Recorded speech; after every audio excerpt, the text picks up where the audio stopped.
students, I am CA Harshita Rizwani from HR Institute of Studies. Today we will be completing chapter number 5 of OC for standard 11 student. The name of the chapter is Forms of Business Organization part 1. Students, हमने ये chapter में it is all about different form of business organization, जिसमें आपने सबसे पहला जो form पढ़ा था वो था सोल प्रोप्राइटरशिप. उसके बाद जो सेकंड फॉर्म हमने पढ़ा था दैट वाज HUF, और जो भी थर्ड फॉर्म पढ़ा था दैट इज पार्टनरशिप. पार्टनरशिप में हमने लास्ट सेशन में अपना ये चैप्टर पार्टनरशिप का टॉपिक स्टार्ट किया था, जिसमें हमने पार्टनरशिप का मीनिंग और उसके एडवांटेजेस, उसके कैरेक्टरिस्टिक पढ़े थे. आज जो अपना टॉपिक ऑफ डिस्कशन है वो पार्टनरशिप के डिसएडवांटेज और टाइप ऑफ पार्टनर्स के बेस्ड है. तो हम सबसे पहला टॉपिक जो पिकअप करने वाले वो है डिसएडवांटेजेस ऑफ पार्टनरशिप. पार्टनरशिप के क्या गैर फायदे हैं, क्या नुकसान है, क्या डिसएडवांटेज है. There are around 7 disadvantage. हम 4 और 3 के सेट में पढ़ेंगे. सबसे पहला है limited capital. Considering the development in big size of modern industries and trade. अभी जो मॉडर्न इंडस्ट्रीज है, जो मॉडर्न ट्रेड है, वो बहुत बड़े बड़े हैं. कंसिडरिंग उनकी साइज कंसिडर अगर करूं, the capability to raise the large capital by partner is limited. Maximum 2 partner होंगे, 4 होंगे या 20 होंगे ज्यादा से ज्यादा. तो वो लोग कितना ला के ला पाएंगे. ठीक है, तो भी कैपिटल का जो रिक्वायरमेंट है उसकी तो कमी रहेगी, बिकॉज अभी जो मॉडर्न इंडस्ट्रीज है, मॉडर्न ट्रेड है, उनकी साइज बहुत बढ़ गई है.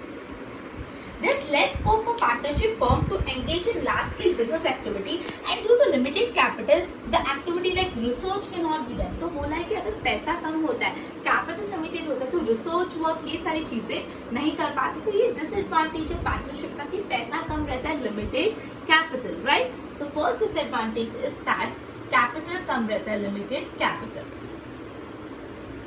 Second disadvantage is unlimited liability. ये हमने कैरेक्टरिस्टिक में भी पढ़ा है. हम कब से इस चीज के अराउंड रिवॉल्व कर रहे हैं, क्यों? क्योंकि इंपॉर्टेंट है. राइट, अनलिमिटेड लायबिलिटी हमने ये पढ़ा है कि पार्टनर्स जो है वो जॉइंटली और severally, that is jointly individually liable है.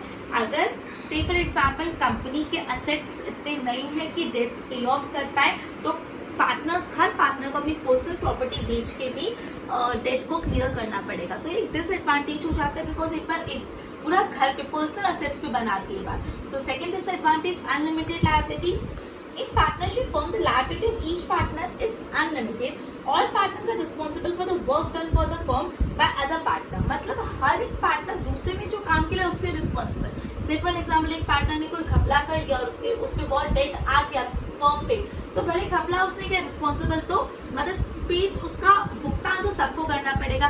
तो हर पार्टनर दूसरे पार्टनर के एक्ट के लिए रिस्पॉन्सिबल है. If the assets of the firm are insufficient to pay the debts, in that situation all partners have to pay debt even by selling their personal property. अगर से for example company के assets इतने नहीं है कि date पे of कर पाए, तो भी पर्सनल प्रॉपर्टी बेच के भी उनको क्लियर करनी पड़ेगी डेट. तो एक डिसएडवांटेज है कि लायबिलिटी हर पार्टनर की अनलिमिटेड होती है. तो सेकेंड इज अनलिमिटेड लायबिलिटी, मतलब पैसा कम, लायबिलिटी ज्यादा. Third disadvantage is possibility of disagreement. Obviously जब 2 लोग साथ में बैठते हैं तो जरूरी नहीं है कि वो लोग हर बात पे अग्री कर पाए. There is always the scope of disagreement. Right, अगर सोल प्रोप्राइटर होता है वो अकेले डिसीजन ले लेता, डिसएग्री किससे करेगा, वो तो अकेला है.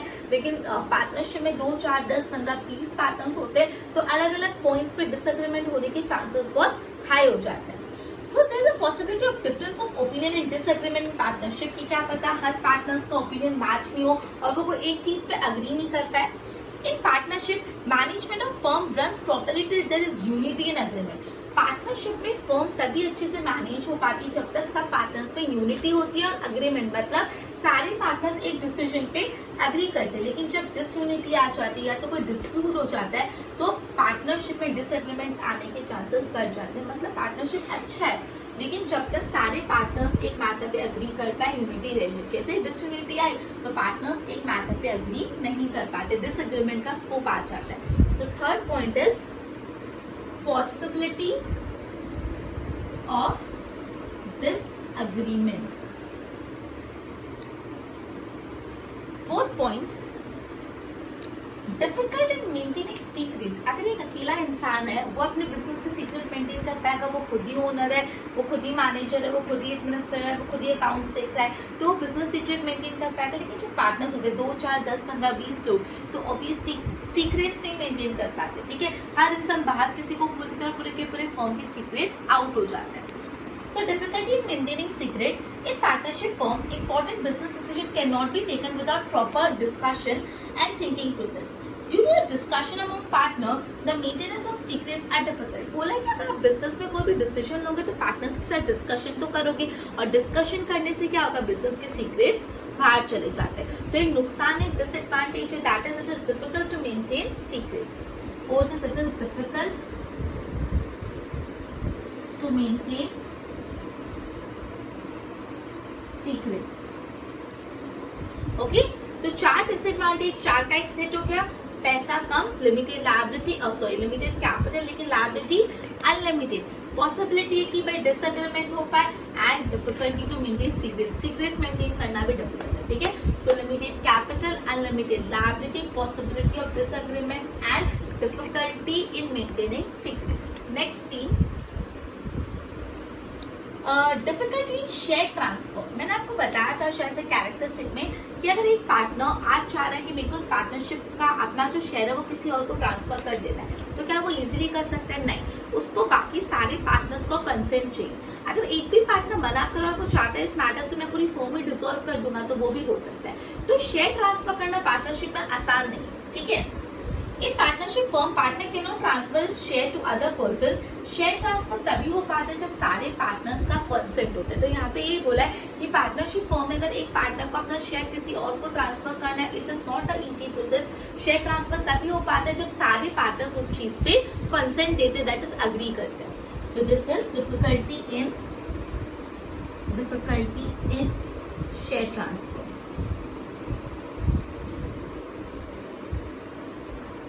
Then next is delay in decision making. Sole proprietor में एक अकेला इंसान था, फटफट डिसीजन ले लेगा। पार्टनरशिप को अभी पूछा, कल बता दे, फिर देखते हैं, करते हैं, कोई इधर चले गया, कोई इधर चले गया, तो अल्टीमेटली डिसीजन लेने का काम वो स्लो हो जाता है, धीरे हो जाता है। According to laws, each partner can take part in management of the firm. Due to the internal disputes and disagreement among partner, अंदर पार्टनर्स में डिस्प्यूट्स होते हैं, डिसएग्रीमेंट होते हैं, तो जो डिसीजन लेने का प्रोसेस है वो डिले हो जाता है। As a result management weak हो जाते हैं। ऑब्वियसली जब आप फटाफट डिसीजन नहीं ले पाओगे तो मैनेज नहीं कर पाओगे। तो पार्टनर्स में डिसएग्रीमेंट होता है, उनमें डिस्प्यूट होती है, वो लोग डिसीजन लेते हैं, जिससे क्या होता है, मैनेजमेंट नहीं हो पाता। Due to the internal dispute partnership firm को डिसॉल्व भी करना पड़ता है, दैट इज पूरा नलिफाई करना पड़ता है, right. So next is delay in decision making. Third point is short life Spain. ये तो हमने कैरेक्टरिस्टिक में भी पढ़ा था कि अगर कोई भी पार्टनर रिटायर हो रहा है, या उसकी डेथ हो जा रही है, वो इंसीन हो जा रहा है, या इंसॉल्वेंट हो जा रहा है, तो वो पार्टनर निकल जाएगा। तो जो एक्सिस्टिंग पार्टनरशिप है वो तो खत्म होगी, फिर या तो वो नए पार्टनर को लाएंगे या उसी पार्टनर का शेयर बांट देंगे, तो वो नई पार्टनरशिप आएगी। तो जो एक्सिस्टिंग 4 लोगों की पार्टनरशिप है वो तो एंड होगी, तो लाइफ स्पेन शॉर्ट होता है, that is due to the death, insolvency और loss of mental balance of any partner, तो partnership comes to an end. Third point is short life span. तो इधर बोला है difficulty in maintaining secrets, delay in decision making, short life span. तो हम लोग साथ के साथ रिवाइज करते हैं डिसएडवांटेज ऑफ पार्टनर। जो सबसे पहले लिमिटेड कैपिटल, लेकिन लायबिलिटी आता है, ठीक है। तो एक काम करो, आप पहले ये वाला लर्न कर लो, लिमिटेड कैपिटल, अनलिमिटेड लायबिलिटी। फिर मुझे ऐसा लग रहा है कि ये दोनों थर्ड फोर्थ रखो। क्यों? दोनों में डिफिकल्टी है। देखो लिमिटेड अनलिमिटेड इजीली याद रहता है, डिफिकल्टी इजीली याद रहता है। तो सबसे पहले तो लिमिटेड कैपिटल, अनलिमिटेड लायबिलिटी। कौन सी 2 चीजों में difficulty in maintaining secrets and difficulty in share transfer. Okay, आप डिफिकल्टी से डी पढ़ी रहे तो डिले भी उसके साथ कर लो। डिफिकल्टी आएगी तो डिले तो होगा, डिले इन डिसीजन मेकिंग। और लास्ट के 2 पॉइंट बचे, एक तो पॉसिबिलिटी ऑफ डिसएग्रीमेंट और शॉर्ट लाइफ स्पेन, तो आप सेपरेटली याद कर लेना।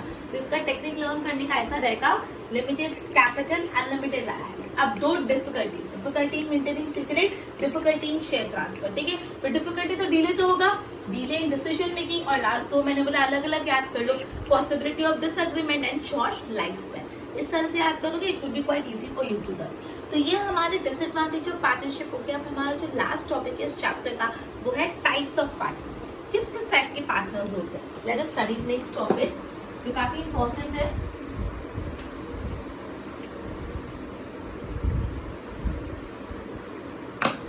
नेक्स्ट टॉपिक जो हम पढ़ने वाले हैं वो है types of partner. Okay, 6 type of partners है। सबसे पहले विल स्टार्ट एक्टिव पार्टनर। सबसे पहले जो टाइप ऑफ पार्टनर हम पढ़ रहे हैं एक्टिव, क्या आपको नाम से पता चल रहा है एक्टिव मतलब क्या एकदम काम करने में एक्टिव होगा, मैनेजमेंट में ज्यादा इन्वॉल्व होगा। So according to Indian Partnership Act, a person who became partner and take keen part in management उसको active partner बोलते हैं। तो according to Indian Partnership Act जो पार्टनर बन गया है और जो मैनेजमेंट में बहुत कीन इंटरेस्ट है, कीन मतलब बहुत ज्यादा इंटरेस्ट देता है, उसको एक्टिव पार्टनर बोलते हैं। मतलब जो इंडियन पार्टनरशिप एक्ट के हिसाब से पार्टनर है एज वेल एज वो मैनेजमेंट में बहुत ज्यादा इंटरेस्ट दे रहा है, मैनेजमेंट में बहुत इन्वॉल्व है, उसको एक्टिव पार्टनर बोलते हैं। Such partner gets his agreed share in profit and loss for the activity of firm is called the agent of other partner। जो active partner होता है ना वो बाकी के पार्टनर का एजेंट कहलाया जाता है, बिकॉज वो बाकी के पार्टनर्स के बिहाफ पे काम करता है। अभी अगर मैं आपको बोली मुझे पासपोर्ट बनाना था, आपके इधर जो पासपोर्ट एजेंट के पास, वो पासपोर्ट एजेंट आपके बिहाफ पे पासपोर्ट बनवाएगा, तो क्या किया उसने आपके बिहाफ पे काम किया।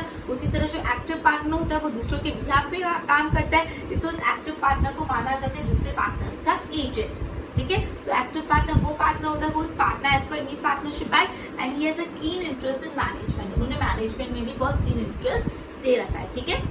तो and first we have done. Second type of partner is dormant या स्लीपिंग पार्टनर, सोता हुआ पार्टनर जो काम ही नहीं कर रहा मतलब who is not involve with the management activity. तो देखो a person who became partner by the partnership deed, वो पार्टनरशिप डीड में उसका नाम लिखा हुआ है and bears the loss of profit। वो loss of profit भी सहन करता है, ऐसा नहीं प्रॉफिट लॉस में पार्ट नहीं, but he does not take part in management।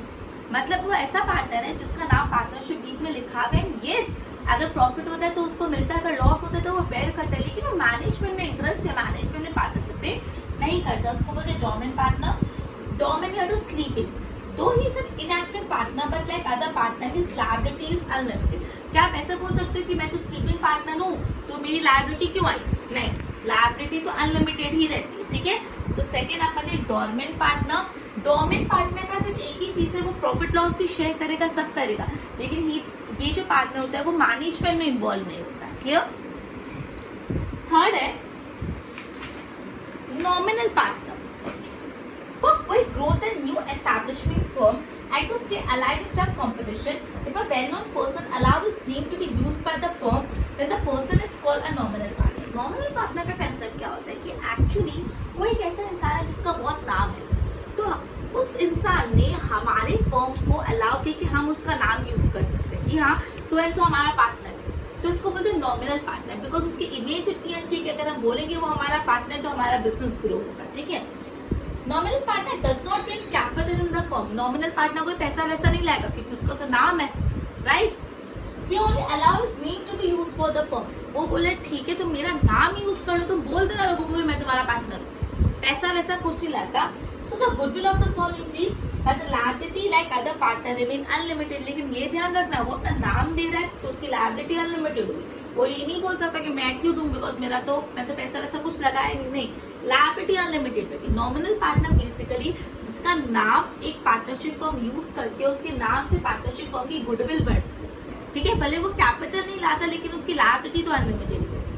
Third point is nominal partner. Fourth partner is partner in profit only. Imagine so profit की टाइम आएगा, if a person is named partner in the firm to take advantage of his special skill, knowledge and experience, then such partner is called partner in profit only। Partner in profit only may or may not bring in capital but is entitled for profit। He does not share the loss of the firm। मतलब imagine एक ऐसा partner है जो नुकसान होगा तो नहीं share करेगा लेकिन प्रॉफिट होगा तो लेने आ जाएगा। क्यों? क्योंकि वो पार्टनर जो है उसकी नॉलेज, उसकी स्किल, उसका एक्सपीरियंस, उसका ट्रेनिंग इतना हाई है ना कि उस स्किल, ट्रेनिंग और नॉलेज के आप उसको पार्टनरशिप में रखोगे, बिकॉज आपको पता है अगर उसका नॉलेज मिलेगा तो पार्टनरशिप में प्रॉफिट ही होने वाला है, ठीक है।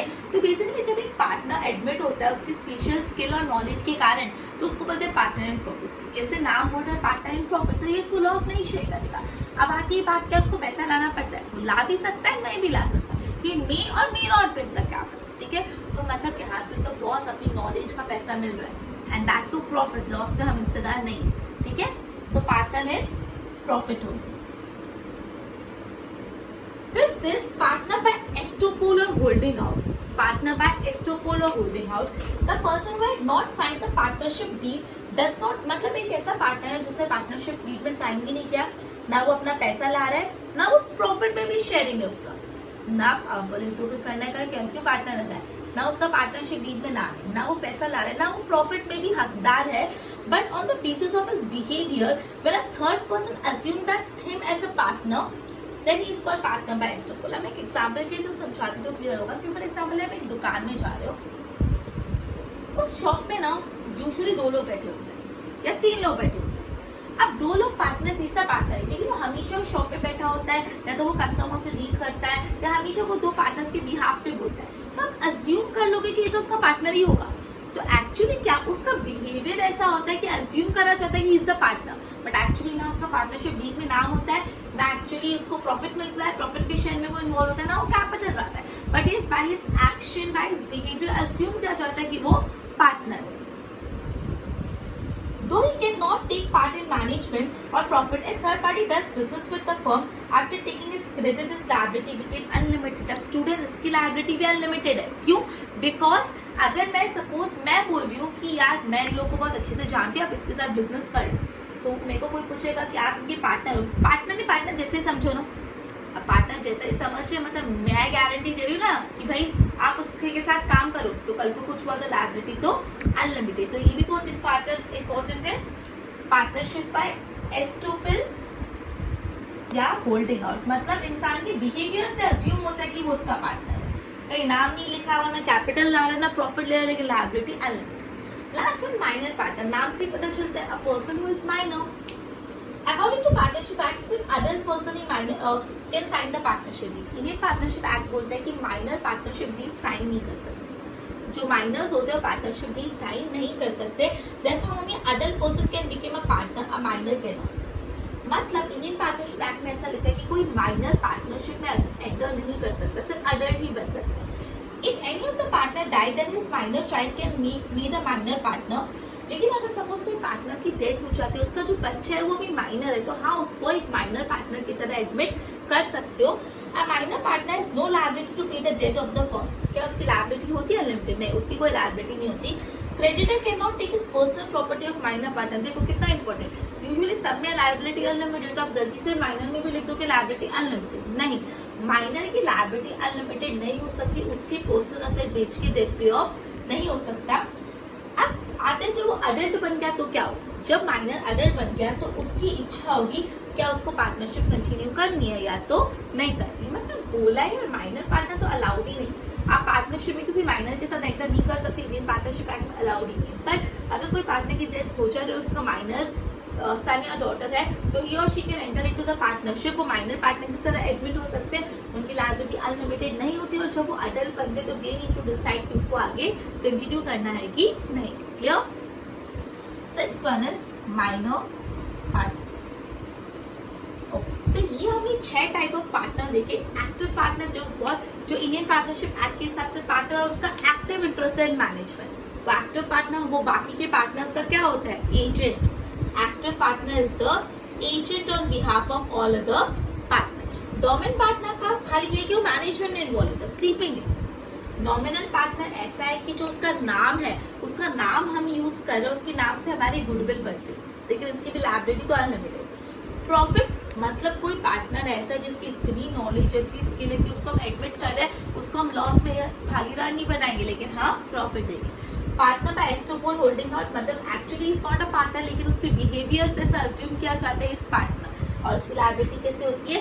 अनलिमिटेड, और लास्ट में माइनर पार्टनर, कोई पार्टनर डाई हो जाता है तो उसका जो भी माइनर सन डॉटर होता है he can be admitted as a minor partner. इनकी लायबिलिटी अनलिमिटेड होती है। आफ्टर बिकमिंग अडल्ट उनको डिसाइड करना पड़ता होता है कि what they need to do.